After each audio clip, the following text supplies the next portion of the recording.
Que bom que você está acompanhando essa série de reflexões aqui no canal Júnior Freitas 7. Vou pedir para você fazer a sua inscrição aqui no canal, ativar as notificações, mas não esquece de compartilhar esse link de esperança com quem você tanto precisa, com quem você, sabe, tem um carinho especial. Não esquece de fazer isso agora. Essa mensagem pode salvar, ajudar alguém que nesse momento está precisando muito. Eu quero compartilhar com você um texto lindo de Lucas, capítulo 5, um dos meus preferidos. Acompanhe aí. Lucas, capítulo 5, a partir do verso 1.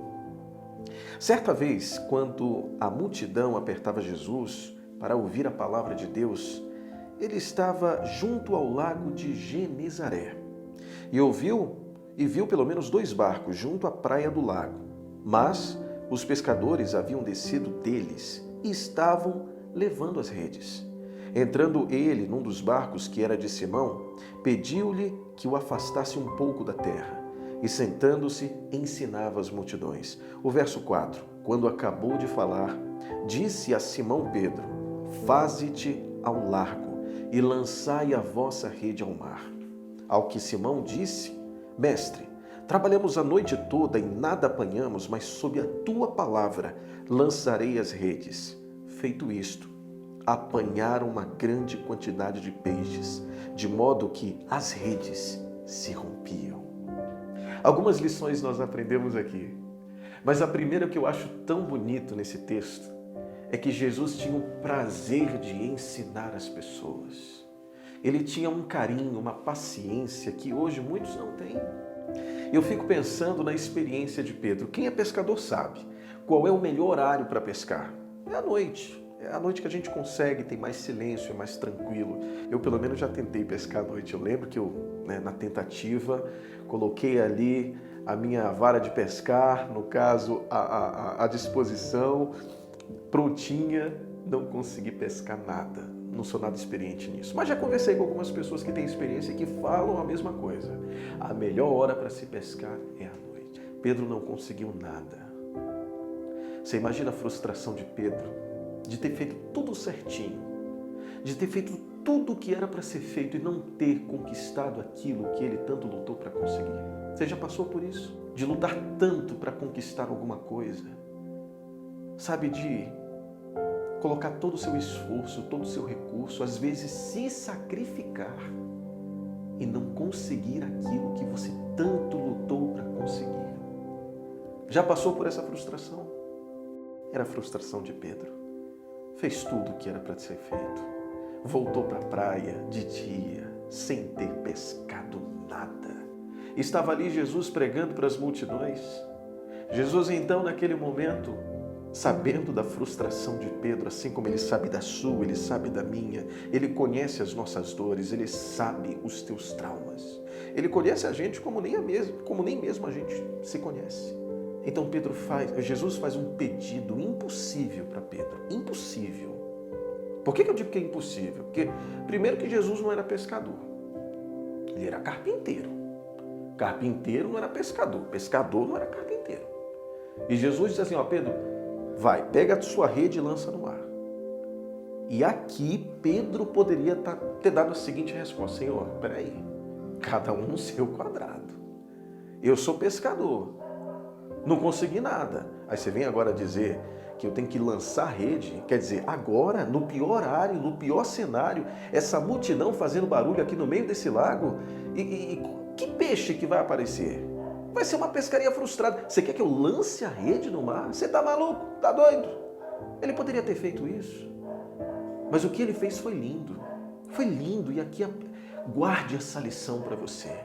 Pedro simplesmente disse: Senhor, eu não consegui nada, mas sob a tua palavra lançarei as redes ao mar. Quantas e quantas vezes, quando a situação não está bem para a gente, quando a coisa não está favorável, a gente simplesmente pega o problema e diz: sabe por que isso não aconteceu? Porque foi da vontade de Deus. É que nem relacionamento, no começo é providência, no final é livramento. É ou não é? Você começou um projeto, está com a bênção, mas não deu certo porque Deus não quis, por isso que não deu certo. Meu querido, muitas coisas não dão certo na nossa vida, não é porque Deus não quer, é porque a gente atrapalha. Tem coisa que não dá certo, que não é porque Deus colocou ali para não dar certo. Tem casamento que era para sim ser para a vida toda. E por a simples falta de responsabilidade do marido ou da esposa não deu certo. Não significa que Deus que separou aqueles dois. Às vezes o emprego era para ter dado certo, às vezes o projeto era para ter dado certo, às vezes o negócio era para ter dado certo. De alguma forma, cometemos alguma irresponsabilidade. Não estou dizendo que isso é regra. Isso acontece. Mas aí a gente simplesmente coloca nas costas de Deus aquilo que não é culpa dele. Pedro poderia ter feito isso naquela hora. Senhor, eu não consegui nada, eu pedi para ti, eu orei, eu clamei, eu fiz tudo certinho, não consegui. Por quê? Ah, não consegui nada hoje porque foi da vontade de Deus. É que nem quando você vai no velório. Você já foi no velório? Qual é a frase mais comum que tem lá no velório? Oh, não fica triste não. Deus levou, Deus quis assim. Como se fosse da vontade de Deus. As pessoas sendo assassinadas, morrendo. Como se fosse da vontade de Deus a fome. Como se Deus estivesse lançando na cabeça das pessoas o raio da tristeza, da morte, da depressão, da angústia. Como se Deus fosse o responsável daquilo que não está dando certo na tua vida. Deus não é o responsável, ponto. Isso é o que você precisa saber. Deus não é o responsável pela morte, Deus não é o responsável pela fome, Deus não é o responsável pela pandemia, Deus não é o responsável pelo teu fracasso, Ele não é responsável pelas coisas que não estão dando certo na sua vida. Aprenda isso. E Pedro aprendeu a mais preciosa lição de todas. Ele não responsabilizou a Deus pelo fracasso da sua pescaria. Ele disse, Senhor, eu vou lançar as redes sob a tua palavra. Em outras palavras, o que foi que ele fez? Ele simplesmente contou do seu problema. Ele não responsabilizou a Deus pelo seu problema. Aí está a diferença. Amigo, você pode conversar com Deus agora. Abrir o coração, dizer o que está acontecendo na tua vida, dizer para Ele que você está infeliz, mas não coloque nas costas dele o crédito daquilo que está acontecendo de ruim em você. Não é à toa que Pedro pegou aquela rede. Eu imagino que ele não foi muito longe, não. Ele jogou aquela rede no mar. E a Bíblia diz que quando a rede tocou no mar, ela se encheu de peixe. Eu pergunto para você agora.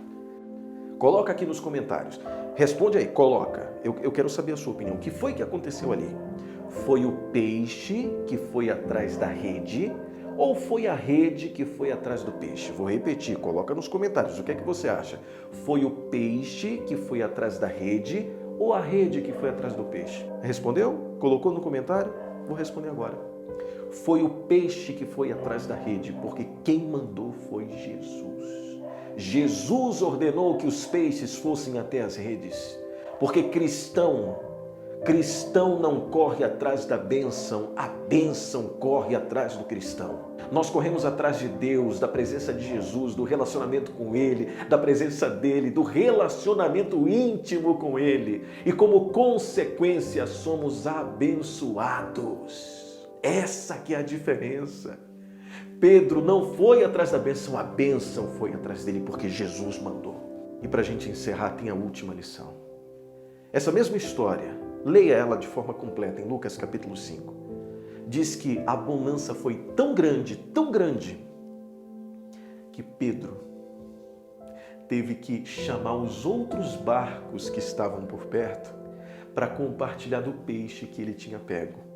Porque se ele não tivesse compartilhado, o barco dele tinha afundado. As bênçãos de Deus, elas devem ser compartilhadas. E quando somos egoístas de não compartilhar a bênção de Deus, definhamos, diminuímos. Às vezes era para a gente estar bem aqui, e pelo fato da gente estar reservando só para a gente mesmo o que Deus nos entregou, a gente vai diminuindo, a gente vai descendo, a gente vai provocando na nossa própria vida a decadência. É por esse motivo que eu peço para você, compartilhe essa mensagem com um amigo, compartilhe essa mensagem com uma pessoa, compartilhe essa mensagem que é uma bênção sem medida para você. E acredite, Deus quer te abençoar. Ele não quer somente abençoar você, mas abençoar a sua família, os seus amigos. Ele quer trazer a você a bonança, a paz, aquilo que você tanto pede, mas acima de tudo, muito mais do que você imagina.